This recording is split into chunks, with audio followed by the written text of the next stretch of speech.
Bon, alors aujourd'hui les amis, on parle de quoi?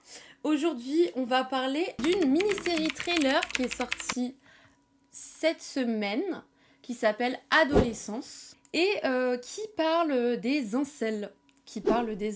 Il y a Mohamed qui va venir après, et on parlera d'Unicode et de plein de trucs, et adolescence aussi. Je vais vous faire un peu le synopsis, mais c'est l'histoire d'un jeune adolescent de 13 ans qui est accusé de meurtre de féminicide, en fait, d'avoir commis un féminicide.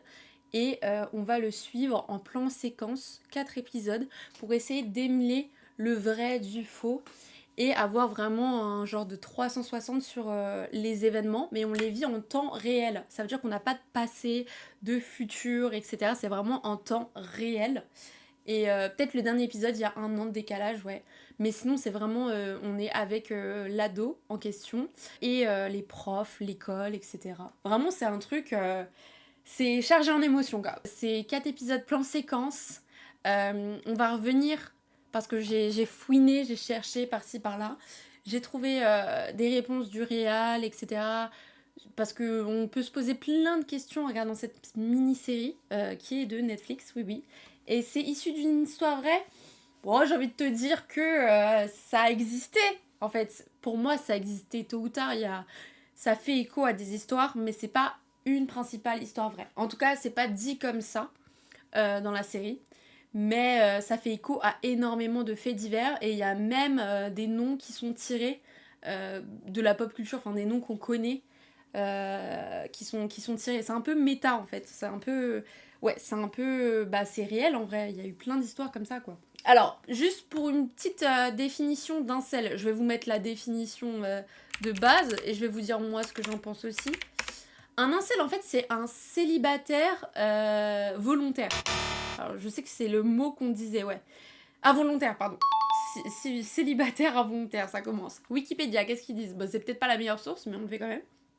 La sous-culture incel, néologisme et mot valise de la langue anglaise pour involuntary celibate. Ouais, ce que je disais, célibataire involontaire.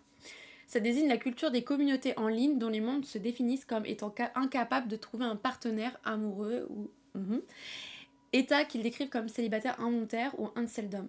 Donc tu as beaucoup de jeunes, souvent, hop, c'est souvent des très très jeunes qui, qui se désignent un peu comme personnes associables, qui ne trouvera pas de femmes et qui vouent vraiment, mais vraiment une haine des femmes qui peut aller super super loin. Et donc c'est un mot, les gens se définissent pas comme ça directement tout seuls. C'est vraiment un mot on leur donne, vraiment un adjectif qu'on leur donne, on leur dit ah toi t'es un incel et tout.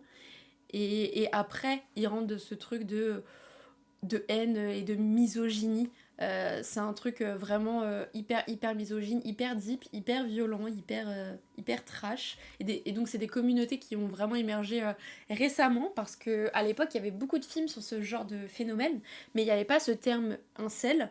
Et donc on va revenir un peu sur pas mal de films que j'ai pu un peu regarder et revoir qui datent un petit peu et il n'y avait pas encore ce terme. Donc on dit qu'il a été créé en 93, mais vraiment il a été popularisé pour moi dans les années genre ouais 2020. Vraiment, et c'est vraiment un marqueur aussi pour une idéologie d'extrême droite. Hein. C'est vraiment, on prend misogynie, racisme, on prend tous les trucs horribles et on mélange, ça fait les incels. Donc voilà, lors d'une étude sur 300 personnes, les célibataires involontaires ont considérablement surestimé l'importance de l'attractivité physique et des perspectives financières pour les femmes et sous-estimé l'importance de l'intelligence, de la gentillesse et de l'humour. Globalement, ils sous-estiment les préférences minimales des femmes. C'est comme les masculinistes. Ah oui, exactement. Voilà, c'est vraiment le même délire.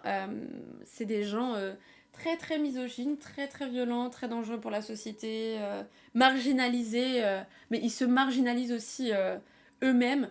Et souvent, ça passe par des contenus qu'ils consomment sur les réseaux sociaux ou des groupes qui les rejoignent, en fait, qui sont vraiment comme ça.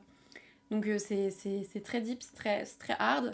Moi, avant de parler d'adolescence, il y avait un film, donc peut-être que vous n'avez pas vu, qui s'appelle Polytechnique de Denis Villeneuve, qui est sorti en 2009 et qui parle, voilà, c'est basé sur les survivants. Alors là, c'est une histoire vraie. C'est basé sur les survivants, les témoignages des survivants d'un drame survenu à l'école polytechnique de Montréal le 6 décembre 1989. Et donc, en fait, tu suis pendant une bonne partie du film un meurtrier, hein, vraiment une personne qui va tuer de sang-froid, mais que les femmes. Donc vraiment, il va diriger vraiment ses cibles. Et du coup, il va vraiment avoir une haine envers les femmes qui va développer.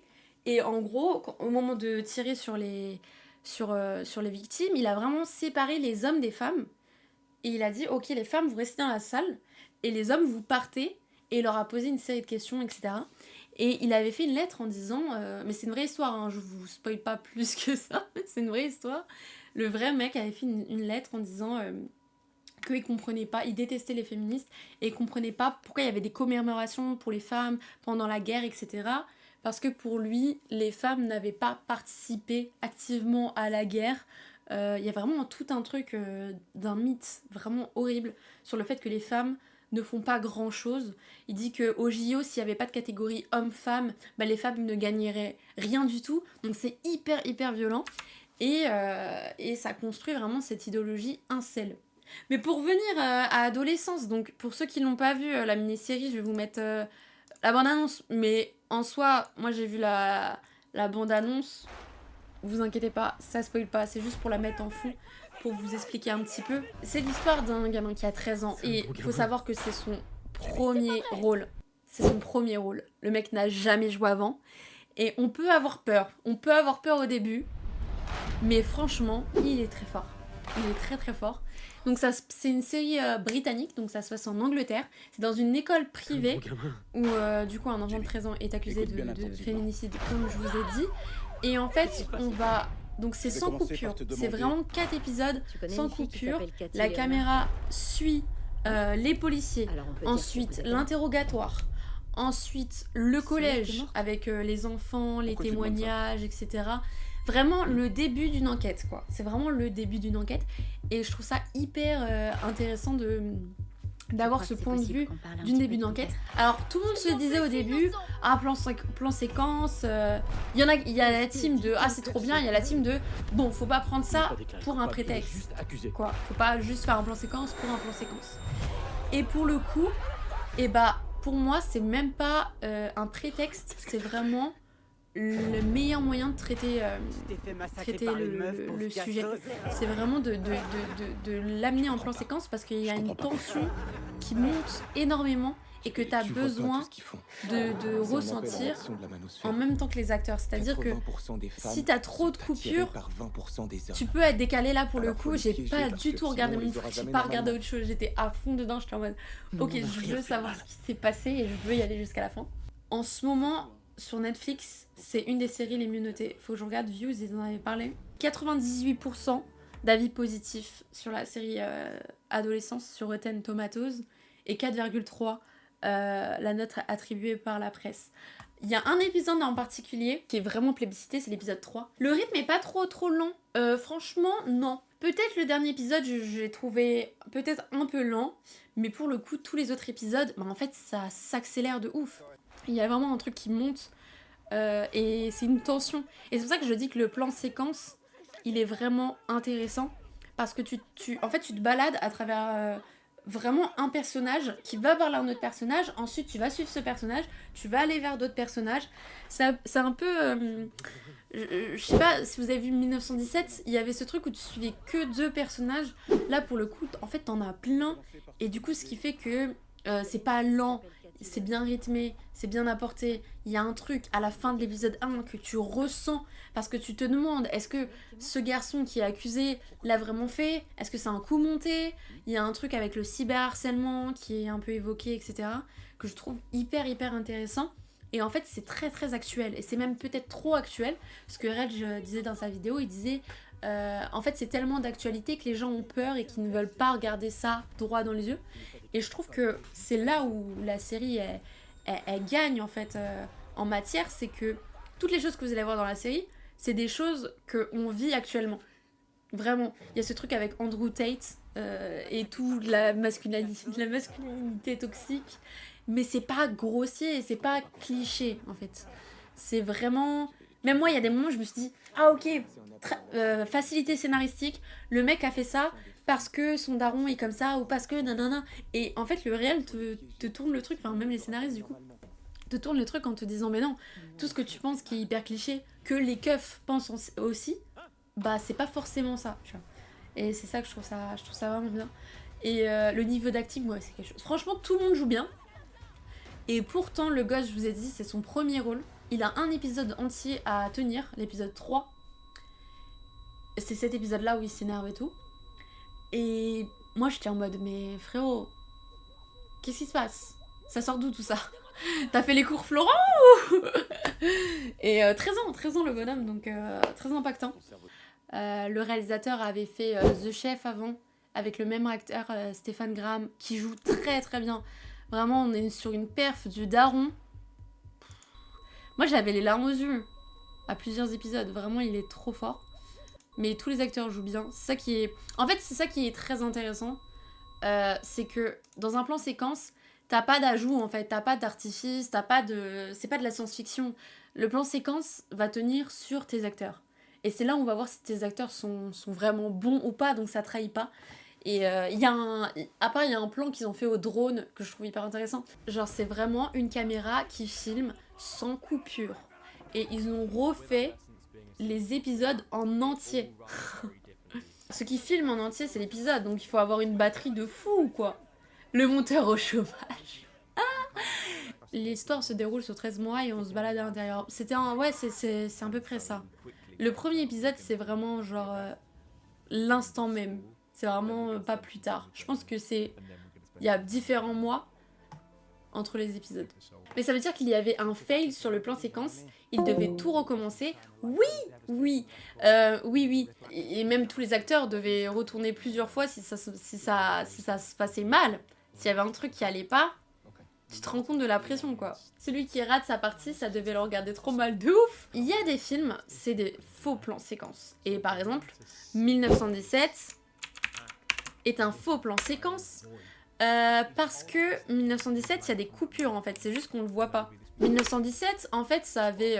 bon, ça te disait que c'était un plan séquence du début à la fin, nanani, nanana.